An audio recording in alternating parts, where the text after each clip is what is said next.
તો એક મહત્વના સમાચાર મળી રહ્યા છે। નજર કરીએ મહત્વના સમાચાર પર। સુરેન્દ્રનગરમાં સામાન્ય વરસાદ બાદ મુખ્ય સિવિલ હોસ્પિટલમાં પાણી ભરાઈ ગયા છે। તો સુરેન્દ્રનગરમાં સામાન્ય વરસાદ થતાં જ હોસ્પિટલના આઈસીયુ વોર્ડ, ઓક્સિજન વિભાગ અને જનરલ વિભાગમાં ની બહાર વરસાદી પાણી ભરાઈ ગયા છે। વરસાદી પાણી ભરાતા હોસ્પિટલમાં દર્દીઓ પરેશાન થયા છે। કેવી રીતે હોસ્પિટલમાં પહોંચવું તેને લઈને દર્દીઓ અવઢવમાં છે।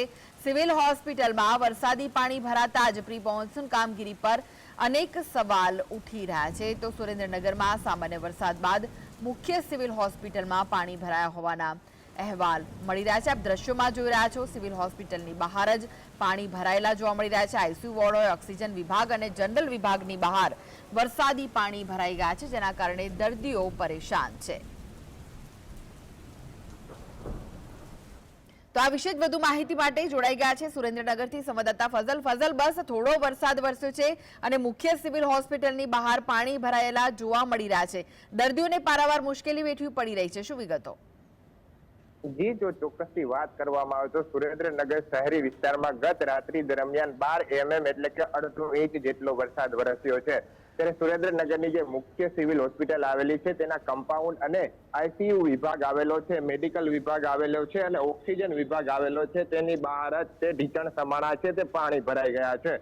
ઉલ્લેખનીય છે કે તંત્ર દ્વારા એવા દાવાઓ કરવામાં આવતા હોય છે કે પ્રી મોન્સૂન કામગીરી કરવામાં આવે અને જે સરકારી હોસ્પિટલો હોય અથવા તો સરકારી બિલ્ડિંગો હોય અથવા મુખ્ય માર્ગો હોય ત્યાં પાણી ન ભરાય તે માટે છે તે પ્લાન બનાવવામાં આવતા હોય છે, ગ્રાન્ટ ફાળવવામાં આવતી હોય છે, ખર્ચાઓ કરવામાં આવતા હોય છે, પરંતુ આ ખર્ચાઓ ક્યાં જતા હોય છે તેની સામે સવાલ ઉભા થઈ રહ્યા છે।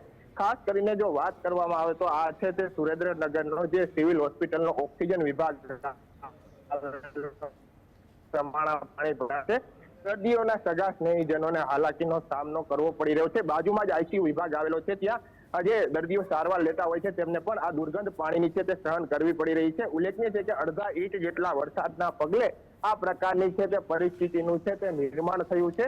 ત્યારે સુરેન્દ્રનગર જિલ્લા પ્રશાસન વિભાગ દ્વારા વરસાદ પહેલા સિવિલ હોસ્પિટલના છે તે સંચાલકો હોય, મુખ્ય ડોક્ટરો હોય, તેમની સાથે બેઠક યોજવામાં આવી હતી અને જરૂરી સૂચનો પણ આપવામાં આવ્યા હતા।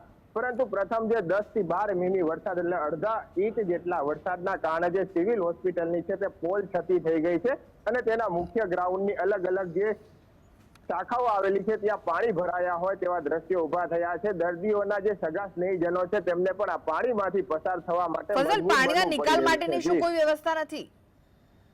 ખાસ કરીને સુરેન્દ્રનગરની સિવિલ હોસ્પિટલમાં જ્યારે વરસાદ આવવાનો હતો, પ્રી મોન્સૂન કામગીરી કરવાની હતી, ત્યારે સુરેન્દ્રનગર જિલ્લા કલેક્ટર દ્વારા સૂચના આપવામાં આવી હતી કે સુરેન્દ્રનગરની જે સિવિલ હોસ્પિટલ છે અને અન્ય સરકારી જે બિલ્ડિંગો છે તેમાં પાણી ન ભરાય તે માટે તાકીદ રાખવી। પરંતુ સુરેન્દ્રનગરની સિવિલ હોસ્પિટલમાં જાણે ડ્રેનેજની કોઈ વ્યવસ્થા ન હોય તે પ્રકારના દ્રશ્યો છે તે સર્જાયા છે। માત્ર અડધા ઇંચ વરસાદમાં સુરેન્દ્રનગરની સિવિલ હોસ્પિટલના અલગ અલગ વિભાગો બહાર ટીચર સમાણા પાણી છે તે ભરાઈ ગયા છે। દર્દીઓ હાલાકી ભોગવી રહ્યા છે, દર્દીના સગા સ્નેહીજનો હાલાકી ભોગવી રહ્યા છે। એટલે સુરેન્દ્રનગરની જે સિવિલ હોસ્પિટલના સિવિલ સર્જન છે અને જે આરએમઓ છે અને ડોક્ટરી ટીમ છે અને સંચાલકોની ટીમ છે તેની સામે સવાલ ઉભા થઈ રહ્યા છે। કારણ કે આટલા અડધા ઇંચ જેટલી વરસાદની પરિસ્થિતિમાં આવા પ્રકારની હાલત થઈ છે તો 5 થી 6 ઇંચ કે 10 ઇંચ વરસાદ પડે તો સુરેન્દ્રનગરની જે સિવિલ હોસ્પિટલ છે તેની તો શું દશા થાય તે તો આગામી સમય બતાવશે જ્યારે વરસાદ પડશે। પરંતુ હાલ કોઈ સુરેન્દ્રનગરની સિવિલ હોસ્પિટલમાં ડ્રેનેજ વ્યવસ્થા ન હોવાનું છે તે જાણવા મળી રહ્યું છે। જી ફઝલ, તમે કહ્યું કે અડધા ઇંચમાં જ આવા હાલ છે, તો પછી ભારે વરસાદ પડે તો શું હાલ થાય? ત્યારે જે મોટી મોટી વાતો કરતા હોય છે અધિકારીઓ પ્રી મોન્સૂન કામગીરીને લઈને, તેઓ ક્યાં છે? ખાસ કરીને પ્રી મોન્સૂન કામગીરી પાછળ લાખો રૂપિયાનો ખર્ચો કરવામાં આવતો હોય છે તેવા દાવાઓ કરવામાં આવતા હોય છે। ખાસ કરી પ્રી મોન્સૂનની જે કામગીરી હોય છે તેમાં વરસાદી પાણી ન ભરાય, વરસાદી પાણીનો યોગ્ય નિકાલ થાય તે માટેની વ્યવસ્થા ઊભી કરવા માટે જરૂરી તંત્ર દ્વારા સૂચનો પણ આપવામાં આવતા હોય છે। પરંતુ આ સૂચનો જે એક કહેવત છે કે શેઠની શિખામણ છે તે ઝાપા સુધી, તે પ્રકારના દ્રશ્યો છે સુરેન્દ્રનગરની સિવિલ હોસ્પિટલમાં સર્જાયા છે।